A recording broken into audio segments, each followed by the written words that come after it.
This is not a prison camp. These people are not technically prisoners. They're Palestinians.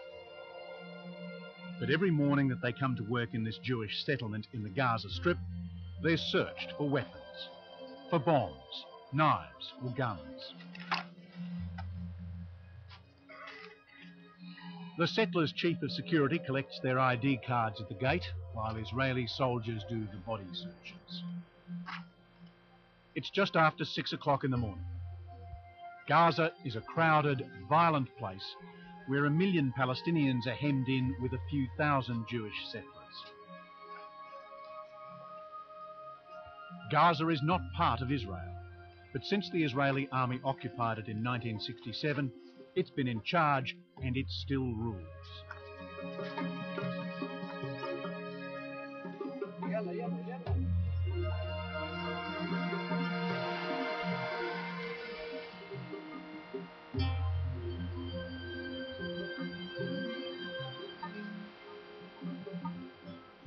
Most of the Gaza Strip is officially under the control of the Palestinian Authority. In practice, Israel controls Gaza because it controls every border. No one and nothing comes in and out of the Gaza Strip without Israel's say-so. Not even the fish.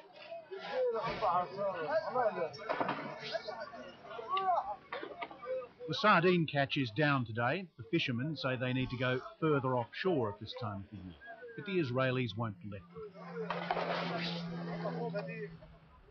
A couple of nights ago, Mazen Abduriala was arrested and fined when he went outside the limit. And he says the Israelis don't hesitate to use force. They shoot near us almost every night. The only thing we haven't had yet is a sniper's bullet into the head.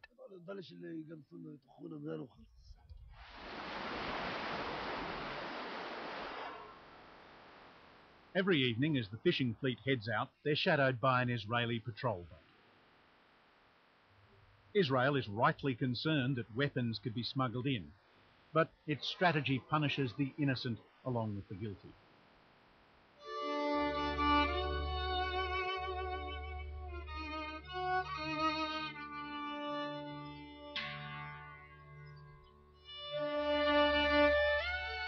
But securing the borders around Gaza is only one way in which Israel controls what happens here. Inside this tiny strip of land are 7,000 Jewish settlers living in often heavily fortified enclaves. Much of the Israeli army's security effort inside the Gaza Strip is all about keeping Palestinians and Jewish settlers apart. Jewish settlements sit side by side Palestinian areas. To try to guarantee safe access to and from the settlements, the Israeli army establishes security corridors which crisscross the Gaza Strip. And to make them secure, the army frequently occupies land on either side of the road, land that Palestinians have been living on. Which is exactly what happened to Omar Daher on October the 27th last year, when the Israelis decided they needed a new road to this settlement. Omar and his family had been staying with relatives. They returned to find their house in ruins, bulldozed to the ground.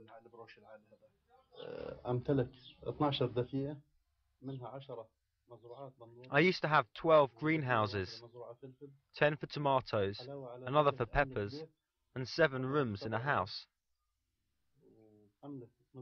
I had 2 chicken farms. I had more than $88,000 in the house.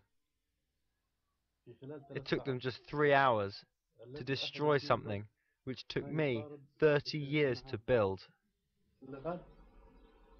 You can see where bulldozers have made sandbanks out of what was part of Omar's market garden. The army doesn't offer evidence that Omar Daher's house was used by Palestinian gunmen. The army simply wanted the land, so it took it.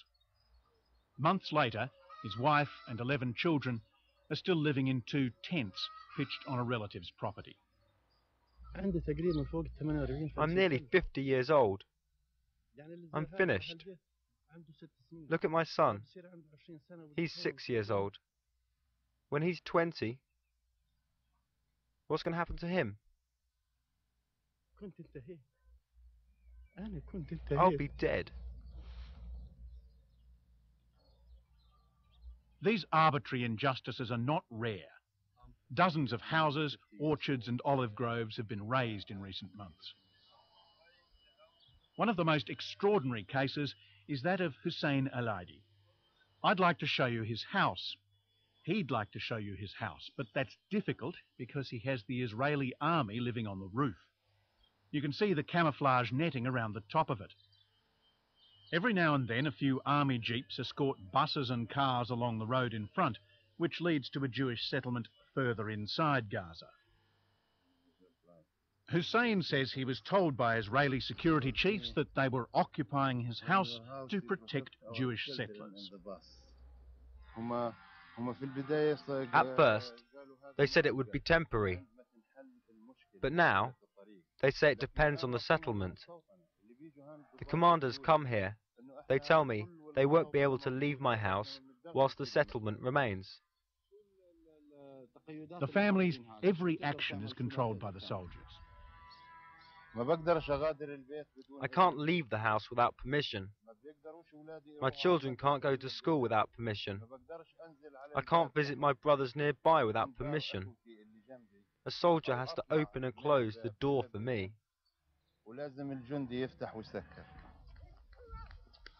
We'd asked for permission to visit the house. The army had refused. So we tried the direct approach, straight up to an army checkpoint which guards the road leading to his house. Don't try this if you're Palestinian. But we scarcely got within 50 metres before being given our marching orders. We need to go to Hussein Al-Aidi's house. We want to go to the house.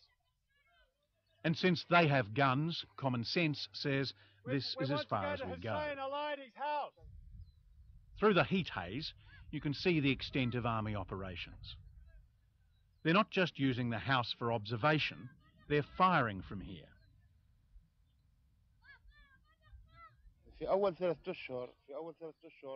The first 3 months, there was firing almost 24 hours a day from the roof.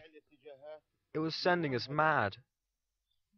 At one point, I pushed the children outside and said to the soldiers, "Here are my children. If you can make them sleep, go ahead. If you can keep them quiet, do it. If you want to kill them, kill them."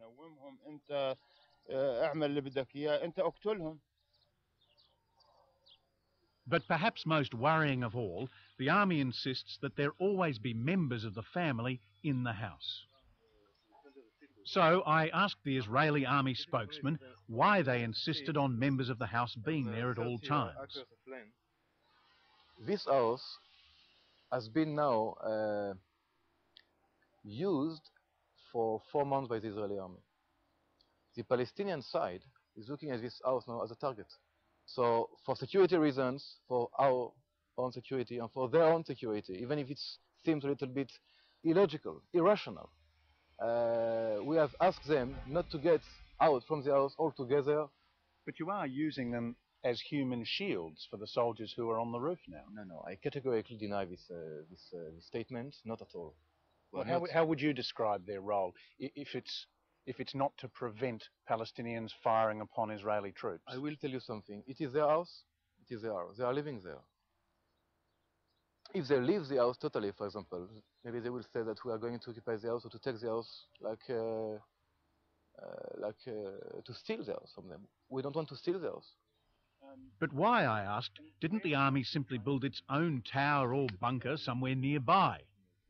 To build a tower or to build a new military facility could be, of course, against the agreement and could be seen and could be actually used by the Palestinian side as a new military facility built by the Israeli against the Palestinians. So what do the Jewish settlers inside Gaza know about these house occupations? The only thing I know is that the only time they've occupied homes here has been when those direct people have been very aggressive and attacked us for no good reason or attacked into Israel for no good reasons. But that's not why the army's occupied Hussein al-Aidi's house. It's not a problem with Mr. al-Aidi. We have no problem with his family. Again, I want to say clearly and formally, we can regret, and I regret very deeply, that innocent people are involved in this situation.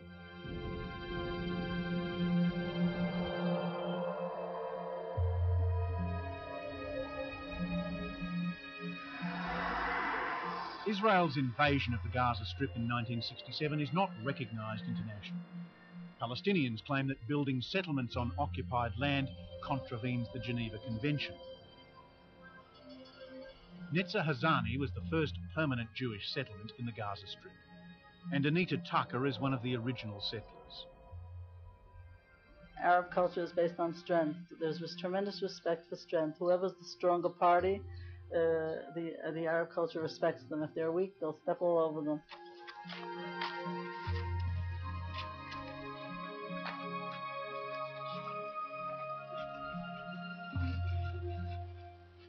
Respect seems a moot point when you're searched every morning before you go to work. Having been frisked by soldiers, these Palestinians then head up to the settlers' greenhouses to help Anita Tucker grow the celery and lettuces that are her livelihood. It must be odd to work with people all day and wonder if they're firing mortars at you at night. All right, now I'm showing you the exact location where the mortar fell and exploded, and between the 40 children that were playing around over here, 5 of them were injured and taken to the hospital. What happened was quite amazing. The other children in the area who had taken first aid courses treated their friends, held the artery right over here. The place was covered with blood yesterday. הפלסטינים לא מקבלים את ההכחשות הישראליות על מעורבות כביכול בפיצוץ הבניין אמש ברמאללה, ראש המודיעין הכללי ברשות הפלסטינית. Since the violence began 7 months ago, the army has moved in between the settlers' houses and the Palestinian area. Shots are exchanged pretty much on a nightly basis. And out on the roads, there's a big army presence. Palestinians drive on one side, settlers on the other. The settlers are targets for Palestinian gunmen. Must have been a sniper because he knew it was quite exact. Anyway, he missed the back. It went through my husband's back window, about 10 millimeters from his back of his head and out the other window. We heard the shot clearly.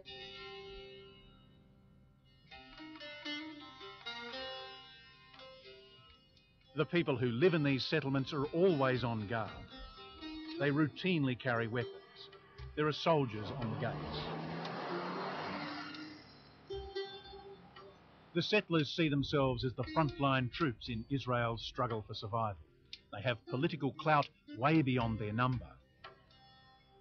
I'm very happy to live peacefully with my Arab neighbors, and I think Israel's security is not doing what they're doing to protect me. They're doing what they're doing to protect the country of Israel, the entire state of Israel, which is a very tiny country in this area.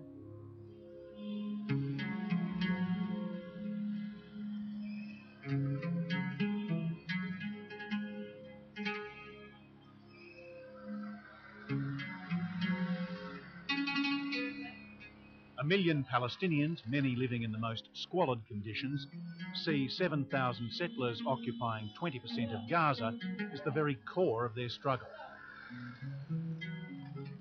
Hussein al-Aidi's family moved here as refugees when the State of Israel was founded more than 50 years ago.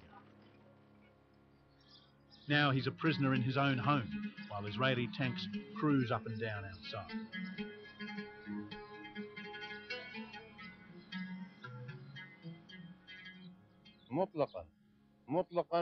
We will never have a solution as long as the settlers stay in this area. You can see that from what the Israelis are doing. Every day they are destroying trees and everything else because of the settlers.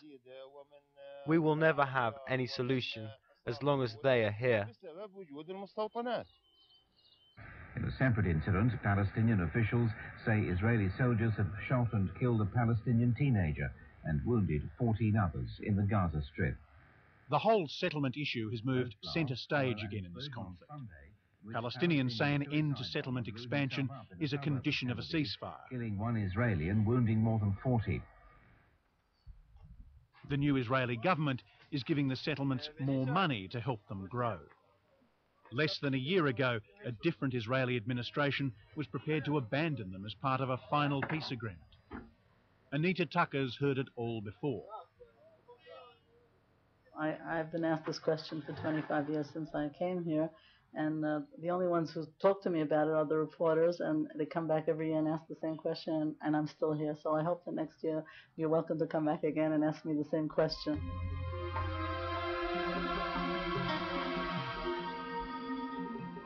So that's how it's to be for now. Settlers with their armed escorts behind a ring of steel. On the other side, an occupation that with each day guarantees new enemies for Israel.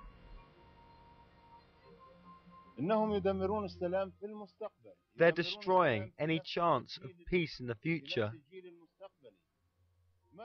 What can you expect from children who have to live with this daily suffering? For Palestinians, Gaza feels like one big open-air prison.